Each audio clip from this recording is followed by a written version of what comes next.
নিজেকে রাজা ভাবার কারণে প্রেসিডেন্ট ডোনাল্ড ট্রাম্প ডেমোক্রেটদের উপেক্ষা করছেন, এমন অভিযোগ করেছেন সেনেট মাইনরিটি লিডার চাক শুমার। রিপাবলিকানদের সতর্ক করে তিনি বলেন, সরকারে অচলাবস্থা সৃষ্টি হলে তারাই দায়ী থাকবেন। বুধবার এমএসএনবিসিকে দেয়া সাক্ষাৎকারে এসব কথা বলেন শুমার। অন্যদিকে সাবেক স্টেট সেক্রেটারি হিলারি ক্লিন্টন বলেছেন, দেশে বর্তমানে এক ধরনের স্থবিরতা বিরাজ করছে। একই সাথে বর্তমান পরিস্থিতি নিয়ে ভয় এবং অনিশ্চয়তায় ভুগছে সাধারণ মানুষ। প্রেসিডেন্ট ট্রাম্পের ক্ষমতার অপব্যবহার এবং সংবিধান লঙ্ঘন নিয়েও গভীর উদ্বেগ জানান তিনি।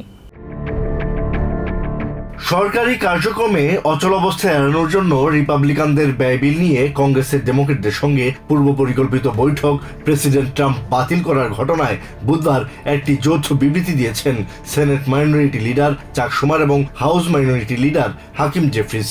এতে তারা বলেন, সরকারকে অর্থায়ন করার সময়সীমা শেষ হয়ে আসছে, কিন্তু তারপরও ডোনাল্ড ট্রাম্প এবং রিপাবলিকানরা ইচ্ছাকৃতভাবে দেশকে একটি বেদনাদায়ক শাটডাউনের দিকে ঠেলে দিচ্ছেন।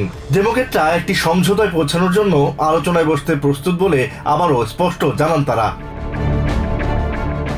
এমএসএনবিসির এক অনুষ্ঠানে ডেমোক্রেটদের অবস্থান তুলে ধরে চাক শুমার বলেন, তারা শাটডাউন এড়াতে চান।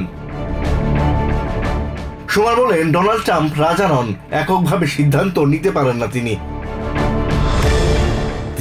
সেনেট মেজরিটি লিডার থাকাকালীন রিপাবলিকানদের সঙ্গে সমঝোতা করার কারণে একবারও শাটডাউন হয়নি বলে উল্লেখ করেন শুমার। একই সঙ্গে প্রেসিডেন্ট ট্রাম্পের বৈঠক বাতিলের তীব্র সমালোচনা করেন তিনি। আরো বলেন, প্রেসিডেন্সি, সেনেট ও হাউস সবই রিপাবলিকানদের হাতে। সরকারের অচলাবস্থার সৃষ্টি হলে দায় তাদেরই হবে। কংগ্রেসের রিপাবলিকানরা ট্রাম্পের ভয়ে কিছু করতে পারেন না বলেও মন্তব্য করেন চাক শুমার। দেশের বর্তমান রাজনৈতিক পরিস্থিতি ও ভবিষ্যতের ঝুঁকি নিয়ে এক আলোচনায় সাবেক স্টেট সেক্রেটারি হিলারি ক্লিন্টন বলেন, ডানপন্থীরা দেশকে উল্টো দিকে নিয়ে যাওয়ার চেষ্টা করছে।